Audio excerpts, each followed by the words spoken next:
Hi, my name is Dr. Ashley Love. I am an outgoing board of trustee for SOFI this year. I am a proud member of SOFI, and what I love about SOFI is the fact that it's like a family connection. Also, we're building capacity as well as teaching our future generation of health educators and public health educators to make a better world.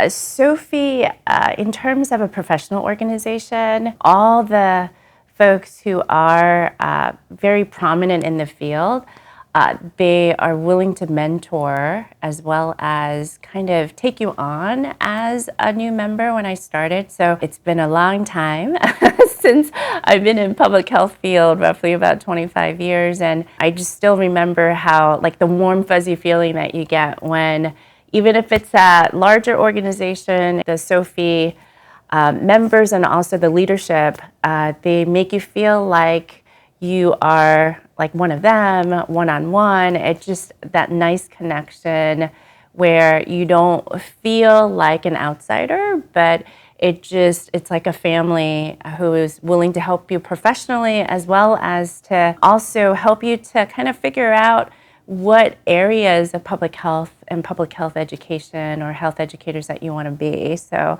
it's been a very wonderful journey, and still, even 2 decades later plus more, I still look to a lot of the members and also leadership to get my mentorship and also figure out what I want to do as well. So yeah, so I'm gonna actually share an experience that I just had today. So I just presented on AI, use of AI in legal epidemiology and how that impacts our health education and public health education.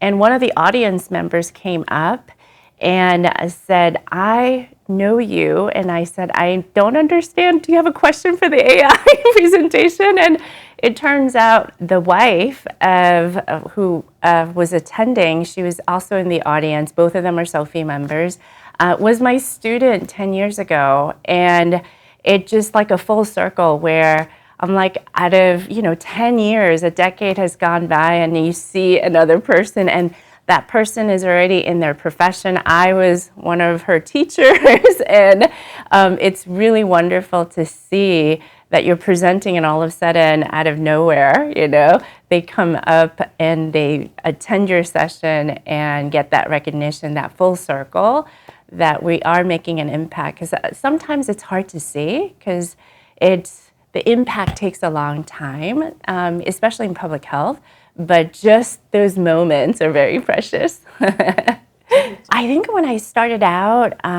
like over 2 decades ago, service was a big component of my personal value and core. I'm also active duty military spouse for the last 2 decades, so my life has been very different from a lot of the folks because we move every 2 to 4 years. So I ended up living in Germany, Korea, and multiple states, and you don't realize the imprint that you have over the years as you move. And then the moments like that where I'm meeting a student that I think I was stationed in Korea and she was my student, and for her to come up and tell me that I was her professor in public health, it's very impactful. And also the fact that I've not always been in academia. I've also worked for the state. I was the state epidemiologist back in, 2009, when actually Joe Biden was a senator in Delaware. And I was dealing with the pandemic, H1N1, and it wasn't advertised or it was in the media just because it wasn't like COVID-19.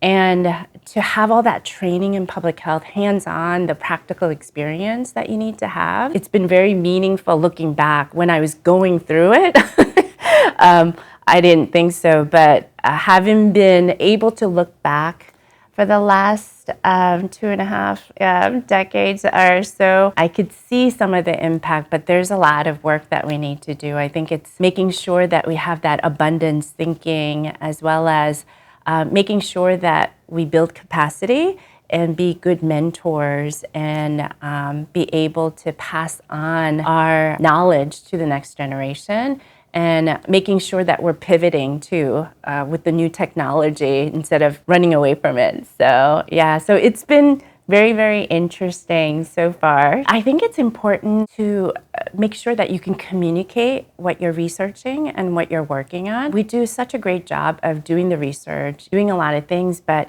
I think we need more training or have more opportunities where we're speaking at these conferences and other outlets to ensure that we're disseminating this wonderful, ideas and also innovative things that we're doing to the public. So presenting in a organization like SOFI is wonderful because it's not just me presenting, but it's a conversation with your audience. So not only are you articulating what you're working on, but you also get input from the audience. So you get different perspective, different voices, and also get more ideas and also building capacity, because you can't be an island. You have to work with others. So it gives people an opportunity to work with you, as well as providing, let's say, students who want to work with you as well. And as devastating as COVID-19 pandemic it has been, but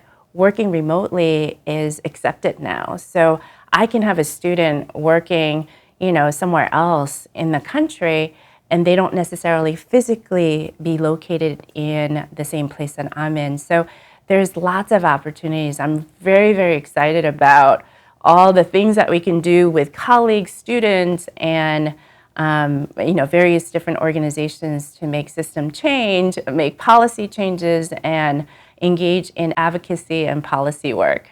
I've met a lot of close colleagues whom I can just call or email or text about various different things, work, research, etc. So it's been a wonderful experience. It's very inclusive.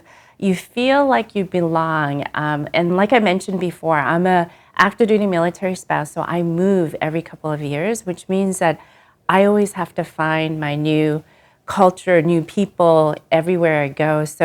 And I know that SOFI is very, very special because they just embrace you.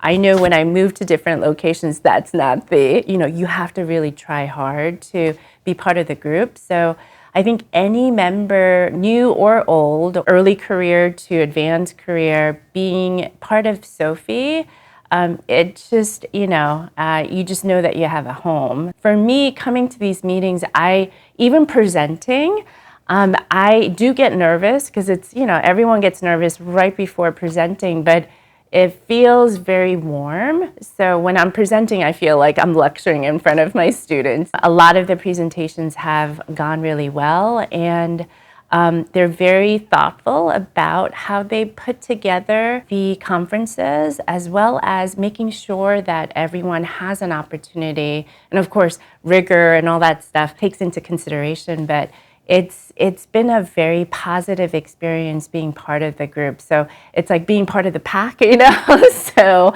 I, even when I attend different conferences, I can point out SOFI members, like for instance, American Public Health Association, APHA. I'm very active in that organization, and out of like 14,000 people, I can pick out, or I always run into SOFI members, and that's a really great feeling. One of the many things that SOFI does is, one of them are webinars that they have. National Health Education Week, we have all these webinars that are featured depending on the themes. There's Advocacy Summit, where people, all walks of life, not just students, learn how to advocate for policies and regulations, etc. at the Hill. And it's a skill set that you're not born with. And I know for me, when I was a state epidemiologist, I thought just giving facts about health to the to the politician would be like, it's evidence-based, I know what I'm talking about, but that's not how it works. You have to be able to communicate in a way that is simple, but in that context, and that's one of the skill sets that, that other conference provides.